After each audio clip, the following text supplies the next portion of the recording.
Yung hinahanap natin mga kabiyahe na Rosy Plus 150X, nandito na, nakita na natin at meron silang carb at meron din pong FI.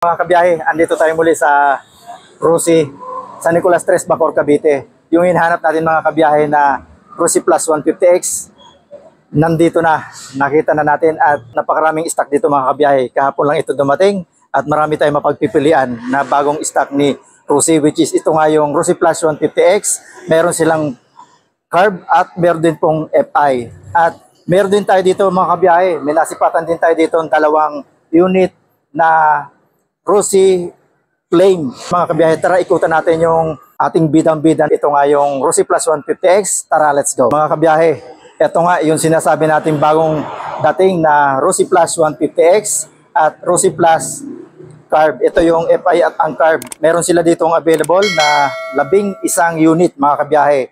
Napakarami na nating Rosy outlet na napuntahan pero kahit isang unit wala tayong nakikita. So, shout out sa mga gustong bumili at sa mga gustong umabail na mga kabiyahe natin dyan. Andito po, napakaraming stock ng Rosy Plus 150X. Dito nga po yan sa Marcos Alvarez Extension, San Nicolas 3, Bacoor, Cavite. So, ito po yung ating Rosy Plus 150X na kulay dilaw o yellow na may combination na black at glossy po yan ha. Meron din tayo ditong cyan. May tatlong cyan. Ayan, at yung black natin na may yellow na combination. At yung kulay blue natin, dalawa. Ito po yung carburetor. At ito naman po, magmula dito hanggang doon, FI na po yan. Tara, punta natin yung unit na ating ibibida ngayon, which is ito nga yan. Pero meron tayong isang sineperate doon sa labas. Tara, let's go. Mga kabiyahe, ito nga si Rosy Plus 150X. Ito yung appearance ng harapan. Ikutan natin yung pairings, yung fender sa unahan mga kabiyahe, brusco, pati yung kanyang telescopic fork, suspension, mataba yan mga kabiyahe. Ayan yung sidings niya, yung black, gulong niya na napaka brusco, malapad at may pagka goldish yung magwheel niya. Fender sa likuran, tail light, signal light, puro po yan naka LED. Yung ating exhaust o yung tambucho natin, brusco din. Yung ating disc brake, naka-disc brake harapan at likod mga kabiyahe. Ayan, itaas natin dito sa may kanyang handlebar. Kung makikita nyo naman, napaka-aesthetic na, napaka-stylish ni Rosy Plus 150X at lahat ng ilaw po niyan ay naka-LED na po. So ayan, naikutan na natin. Puntahan muna natin mga kabiyahe yung kanyang presyo. Yung mga kagaya nito mga kabiyahe na 150cc, naglalaro na mga kabiyahe sa 100 plus thousand. Pero itong si Rosy Plus 150X, napakababa po ng kanyang SRP o ng kanyang cash.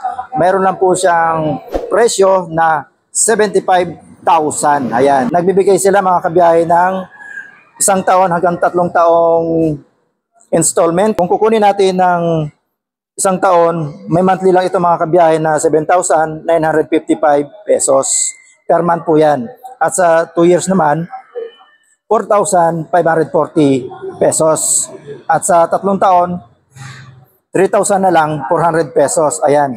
Pag update kayo mga kabiyahe sa pagbabayad monthly dito sa unit or dito sa Rosy, malaki po ang rebate nito dahil umaabot po siya ng 300 pesos.